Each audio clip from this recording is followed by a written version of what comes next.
দুইটা বুলেট না, লক্ষ বুলেট দিয়েও এই আজাদির লড়াই বন্ধ করা যাবে না। ক্ষমতার জন্য ফকির মিসকিন বস্তির ছেলেমেয়েরা আজকে বড় বড় রাজনৈতিক দলের নেতা হয়েছে।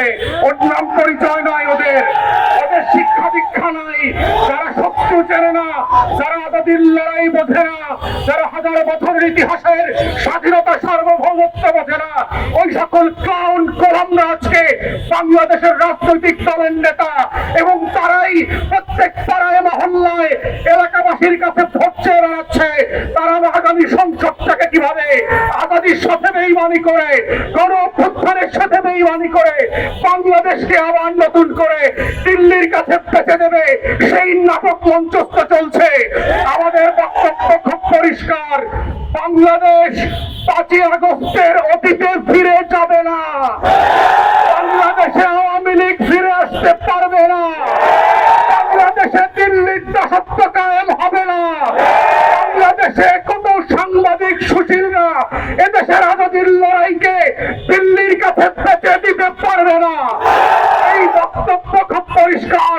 যারা বাংলাদেশের আনাচে কানাচে প্রান্তে ঘুরে বেড়ান নয়, যারা বাংলাদেশের অলিতে গলিতে টঙ্গখানে আজাদির আকাঙ্ক্ষা বোঝেন না, যারা ওসমান হাদির নামটা পর্যন্ত সুন্দর করে উচ্চারণ করতে পারেন না, যারা ইনকিলাব মঞ্চের নাম শোনেন নয়, তারা আগামী দিনের বাংলাদেশে অপ্রাসঙ্গিক হয়ে যাবেন।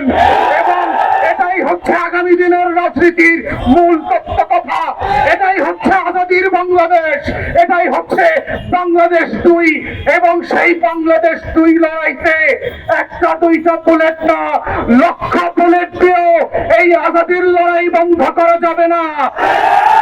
আপনারা বারবার চেষ্টা করেছেন, হেফাজতের গণহত্যা হয়েছে, 1,64,000 বুলেট করেছিলেন। আওয়ামী লীগ ক্ষমতায় থাকতে পারে নাই। বিরোধী দলের 15,000 নেতা কর্মীকে খুন করেছেন, আওয়ামী লীগ ক্ষমতায় থাকতে পারে নাই। পিলখানায় গণহত্যা করেছেন, আমার 57 জন সেনা কর্মকর্তাকে শহীদ করেছেন। দিল্লির আধিপত্য টিকে থাকে নাই। নির্বাচন ব্যবস্থা ধ্বংস করে দিয়েছেন। 16 বছর ধরে গোলাম গণমাধ্যম দিয়ে বাংলাদেশের আজাদির বিপক্ষে প্রত্যেক দিন তথ্য সন্ত্রাস করেছেন। আওয়ামী লীগ ক্ষমতায় থাকতে পারে নাই। পরিষ্কার বক্তব্য, বাংলাদেশের মাটির রং বোঝেন নাই, আজাদির রং চেনেন নাই। ওটা আওয়ামী লীগের পতাকার রং না, ওটা লাল সবুজের রং। ওটার জন্য লক্ষ লক্ষ মানুষ জীবন দেওয়ার জন্য যেমন প্রস্তুত আছে, আগামী দিনেও থাকবে। অতএব শত্রুরা সাবধান, লক্ষ বলে প্রস্তুত রাখতে পারেন। আমরাও লাল সবুজের পতাকা বুকে পেঁচিয়ে দিয়ে বাংলার আনাচে কানাচে আমার স্বাধীনতা আজাদির লড়াই চালিয়ে যাব। শরীফ ওসমানদেরকে নতুন করে পাড়ায় মহল্লায় আবার পরিচিত করানো হবে এবং সেভাবেই প্রজন্ম থেকে প্রজন্ম ইনকিলাব জিন্দাবাদ হয়ে থাকবে। ইনকিলাব ইনকিলাব ইনকিলাব ইনকিলাব।